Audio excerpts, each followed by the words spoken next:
ಮನಸ್ಸಿನ ಚಿಂತಾಗ್ನಿಂದ ನನ್ನ ಶರೀರವು ದಹಿಸುತ್ತಿರುವುದು.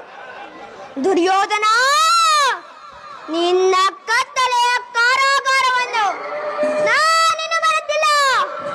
ನನ್ನ 100 ಜನ ಸಹೋದರರನ್ನು ಬಂಧನದಲ್ಲಿಟ್ಟು ದಿನಕ್ಕೊಂದಿಡಿ ಅನ್ನ, ಒಂದೊಳ್ಳೆ ನೀರನ್ನು ಕೊಡುತ್ತಿದ್ದೆ.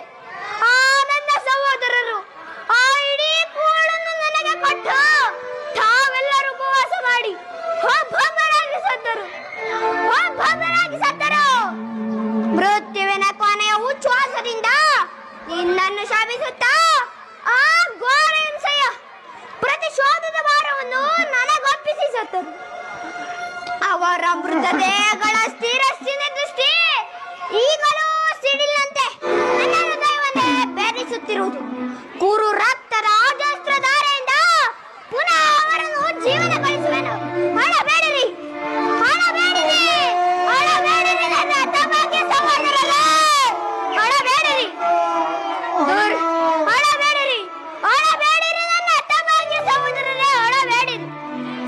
ದುರ್ಯೋಧನನ 99 ಮಂದಿ ತಮ್ಮಂದಿರ ಚಿನ್ನರುಂಡಗಳಿಂದ ನಿಮ್ಮನ್ನು ನಿರಾಸನಗೊಳಿಸುವೆನು.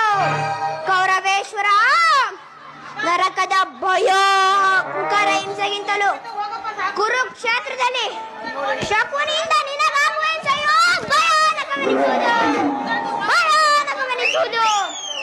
ತಾಯಿಯ ಕಣ್ಣೀರಿನಿಂದ ತೊಯ್ದು ಗುರು ಹಿರಿಯರ ರಕ್ತದಿಂದ ಕಳಂಕಿತರಾಗಿ ಪುತ್ರ ಶೋಕರಿಂದ ದಹಿಸುತ್ತ ನಿನಗಾಗಿ ನಿನ್ನವರಿಗಾಗಿ ಒಂದು ನಿಟ್ಟಿಸಿನ ಬಿರುಡು ಇಲ್ಲದೆ ನರಕದ ಮಾರ್ಗವನ್ನೇ ಹಿಡಿ ಪಾಪಿ, ನರಕದ ಮಾರ್ಗವನ್ನೇ ಹಿಡಿ.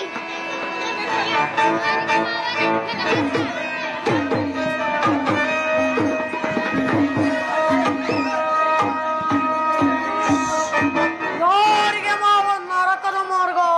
ನಿನಗೆ ಏನು